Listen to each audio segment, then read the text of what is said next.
ඔබත් උදුගොව්වන් කෑමේ රෝගී තත්ත්වය නැත්නම් ඇලොෆේෂියා ඇරියාටා කියන රෝගී තත්ත්වයෙන් පෙළෙන කෙනෙක්ද?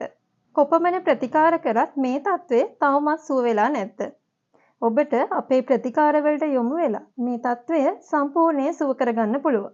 සාමාන්‍ය විවහාරයේ උදුගොව්ව කනවා කියන මේ රෝග තත්ත්වය ආයුර්වේද වෛද්‍ය විද්‍යාව තුළ ඉන්ද්‍රලුප්ත රෝගයේ විදිහට තමයි හඳුන්වන්නේ.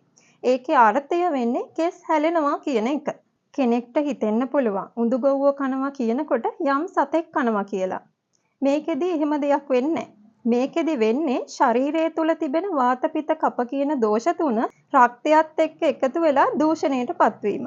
මුලින්ම වෙන්නේ කෝප වෙච්ච වාත දෝෂය පිත් දෝෂය සමග රෝම කූප. එහෙම නැත්නම් හෙයා ෆොලිකල්ස් වලට ගිහින් එතන තියෙන කෙස් ගැලවීමට සලස්වනවා.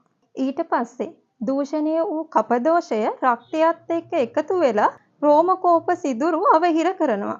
මේ නිසා අලුතින් කෙස් ගසක් ඇතිවීමට තියෙන ඉඩකඩ ඇහිරී යනවා.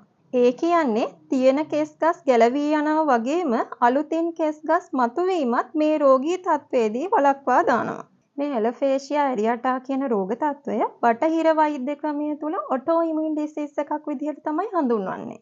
මේ රෝගයේ රෝග ලක්ෂණ වෙන්නේ හිස් කබලේ තැන් තැන්වල රවුම් ආකාරයට හිස කෙස් හැලී යාම ඊට අමතරව ඒ කෙස් හැලුණු තැන්වල හැම සිනිඳු වීම. මේ රෝගී තත්ත්වයේදී කැසීම වේදනාව වැනි රෝගියා ශාරීරිකව පීඩාවට පත් කරන රෝගී ලක්ෂණ ඇති වෙන්නේ නැහැ. ඒ නිසා මේ තත්ත්වය ඇති වෙලා ටික දවසක් ගියාට පස්සේ තමයි සමහර රෝගීන් මේ තත්ත්වය හඳුනාගන්නේ. මේ රෝග තත්ත්වය ශාරීරිකව පීඩා නොදුන්නත් මානසිකව පීඩා ගෙන දෙන රෝගී තත්ත්වයක්. ඒ වගේම මේ රෝගී තත්ත්වය පුද්ගලයෙක්ගෙන් තව පුද්ගලයෙකුට බෝ වෙන්නේ නැහැ. මේ රෝගී තත්ත්වය සෑදෙන්න ස්ත්‍රී පුරුෂ ભેදයක් නැහැ. දෙපාර්ශ්වයටම මේ රෝගී තත්ත්වය ඇති වෙන්න පුළුවන්. කෙනෙක්ට හිතෙන්න පුළුවන් මේ උදුගොව්වන් කෑමේ රෝගී තත්ත්වය ඇති වෙන්නේ හිසේ විතරක්ද කියලා. නෑ, හිසේ විතරක් නෙමෙයි. රැවුල, කිහිලි ආදී ස්ථානවලත් මේ රෝගී තත්ත්වය ඇති වෙන්න පුළුවන්. මේ රෝග තත්ත්වය අපේ ප්‍රතිකාර මගින් සම්පූර්ණයෙන් සුව කරගන්න පුළුවන්.